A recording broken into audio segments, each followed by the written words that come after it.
Alright, welcome to another painting tutorial. In this one we're going to look at the Ogre Kingdoms Ironblaster. So here's the model that was all finished up, and I'm going to show you in a couple different ways how I painted this. So one thing I've done differently with this tutorial is I've filmed the first minute of each color that I did on here, and so you'll see that shortly after I show you which colors did which areas.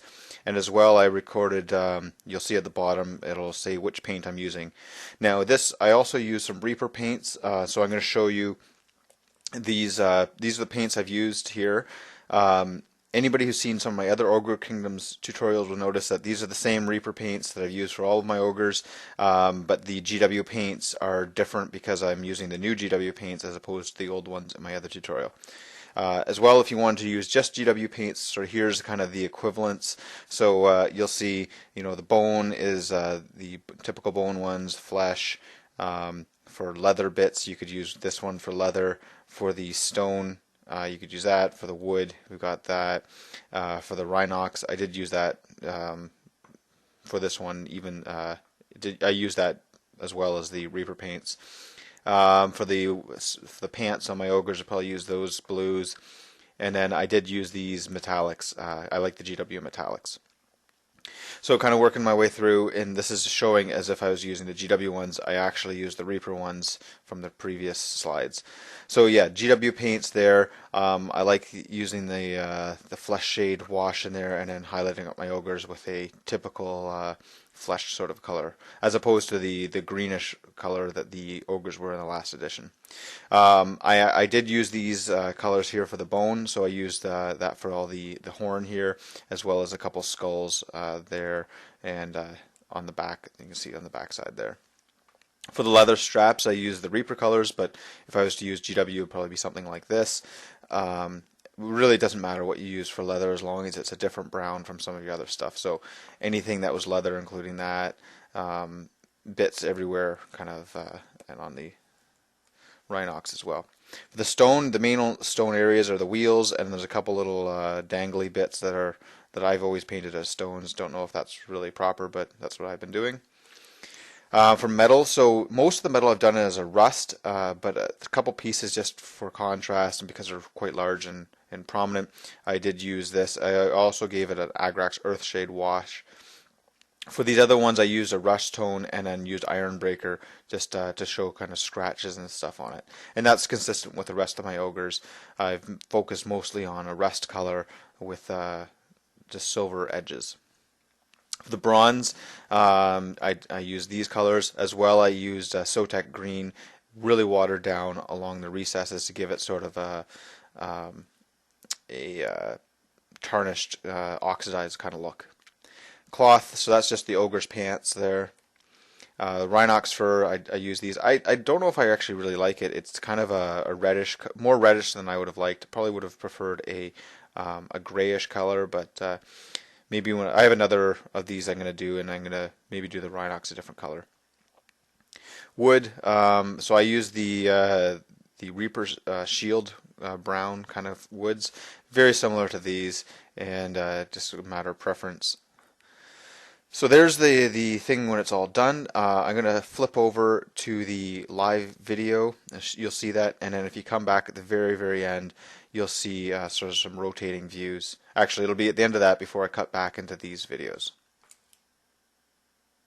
Alright, so you've seen the other bits of the video, and now it's showing just sort of the first minute or so of each color. So I base coated these guys a while back, and I'm just giving them a flesh shade wash there, base coating the big cannon with the warp lock bronze, and yeah, I'm trying out this new format just to try to speed things up. Don't want to get the video getting too much in the way of actually painting the models. So trying this format. Let me know in the comments if this works for you. So yeah, any colors that are going to be this, painting those up now. Now I'm using this mahogany brown. So this is giving me the base for all my rust colored things. And I'm not base coating the wood first, so I can be a little bit sloppier with this. And you can see some of the base colors on this thing.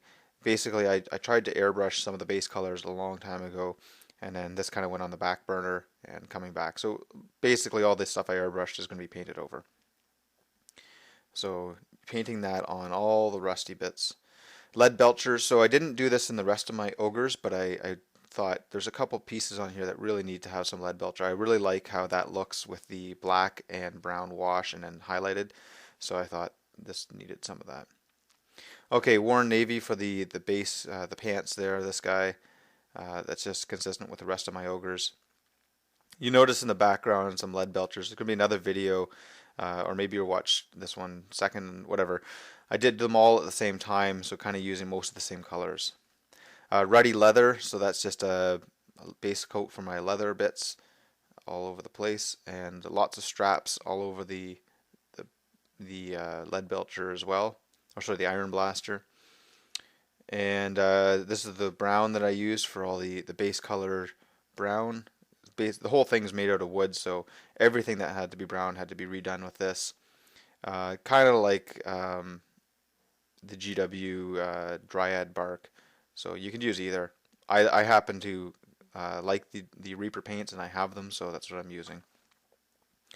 Okay, Auburn Shadow. Oh, for some reason that doesn't have a caption. So all of the hair was done sort of this reddish color. You could use whatever you want. I've given all my ogres kind of a red hair kind of color, and the Reaper Auburn Shadow carrot top thing works well for that. And again, that's just kind of keeping consistency across my army. Okay, shadowed stone, so I'm putting the base color on the wheels now, and a couple other small details that are stone-ish colors. And again, just showing the first bits of each of the videos, not showing it to completion just to save time. Rhinox hide on the Rhinox. I figured that was appropriate. Then when it kind of came out a bit reddish, and I didn't love it, so when I do my next one of these, whenever that happens to be, I'll probably do it a bit more of a grayish fur. May not be the proper color for Rhinox, I don't know. It doesn't really matter, I guess. I do have some Mournfang Cavalry I've got to do, so I'm probably going to try the Mournfang brown on them, which is kind of an orangish brown as well. Okay, so Xandri Dust, that's going on these horns. So painted them completely up with this color. And Agrex Earthshade Wash is going on lots of different things now. Anything that was brown basically, and anything else that was silver. Didn't do it on the rusty bits. They didn't really get any. Okay, Seraphim Sepia. That's going on the horn. So anything that was the Xandri Dust is getting that. And I'm going to have to go back over everything with Xandri Dust. The idea here is it just helps get the crevices and any of the joints with the other colors there. Helps the transitions. To go over pretty much the whole area with the Xandri Dust. Just leaving sort of the edges. Trying to get a rough edge as well. Okay, so now I'm doing that Xandri Dust on the horns. And it might be hard to see on this, but try to keep away from the places where they join, and keep a rough edge so it kind of blends a bit better, a bit more of a natural horn look. Brass Scorpion highlighting up the big cannon, and doing kind of an overbrushing, sort of dry brushing type of a thing here. Just trying to get it done fast. Okay, Shield Brown. This is the medium tone for the browns, and there's lots and lots of surface to do. So I'm painting pretty much every raised surface except for the deep crevices. So all the flat surfaces are getting painted pretty much this whole color, and that's how I do a lot of my layering. The dark color only goes in the crevices, and the medium color goes on all of the flat surfaces, and the highlight just goes on the edges of things. And you can kind of see that in some of the video there, how that's going to work out. And obviously the way to do the crevices is just paint everything, and then you paint just the raised parts with the next one. Okay, so this is the medium tone for the leather, and again, same idea as the wood, painting all the flat surfaces. So basically everything but the deep crevices is getting this. And lots of this color. This is one of the main colors. Maybe besides the wood on this thing, that's one of the, well, the wood and the metallic kind of color. Doing some of the bits on that guy. Okay, so Doombull Brown, that's the medium color for the Rhinox. And just kind of painting everything but the deepest areas. That the Rhinox also had an Agrax Earthshade wash, so just trying to pick up all the raised hairs and kind of doing an overbrush sort of a technique there.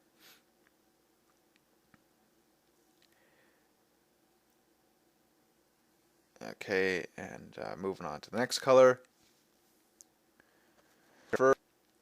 So kind of the same idea, just mostly kind of a dry brush here. Obviously not using a proper dry brush, so it's more of an overbrush. And just trying to get the fur to kind of jump out as being textured and 3D and all that sort of thing. Okay, so chestnut brown. Which color is that? So that's the sort of the medium color for all the rust. A brownish orange, and that's getting painted mostly on the flat surfaces. Now, because I want it to look rusty, I'm kind of doing this unevenly and trying to give it a bit of a textured sort of a look. And I'll do the same with the highlight, which is that rust brown. The rust brown for Reaper, if you ever happen to come across it, it's a good one to have. Great to go on just metallics as well. Ushabti bone is going, or brown, sorry, is going on all of the edges there. So kind of working from the middle of the each sort of piece of the horn there towards the tips, and trying to maintain a rough edge on the back part. And then Screaming Skull, just the edge highlights on the raised edge of each of those pieces of the horns. And again, trying to maintain a bit of a rough edge using a very fine brush to get a strong contrast between the brightest bit where it comes up against the deep shadow. Brush is going on these horns. So what I realized was the horns on the Tusker were going to be the same color as the big horn there, and so I want it to be a bit different. So using the witch flesh color as kind of a cool color as opposed to the warm one that the Ushabti bone ends up with, and just to give it a bit of contrast. So there's that rust brown I was mentioning, so kind of getting the edges, doing a little bit of sort of a dry brush-ish, and picking out as much of the edge highlighting as I can on all the metallic bits. And of course I'm going to go over this with the metallic color to get some sort of scratches on those surfaces. But this is going to give the major sort of look for all the rusty bits on everything.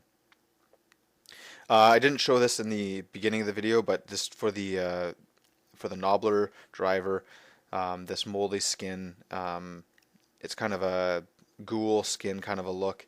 The GW, I forget which one it is. I think it's, I don't know, what, basically whatever you use for this.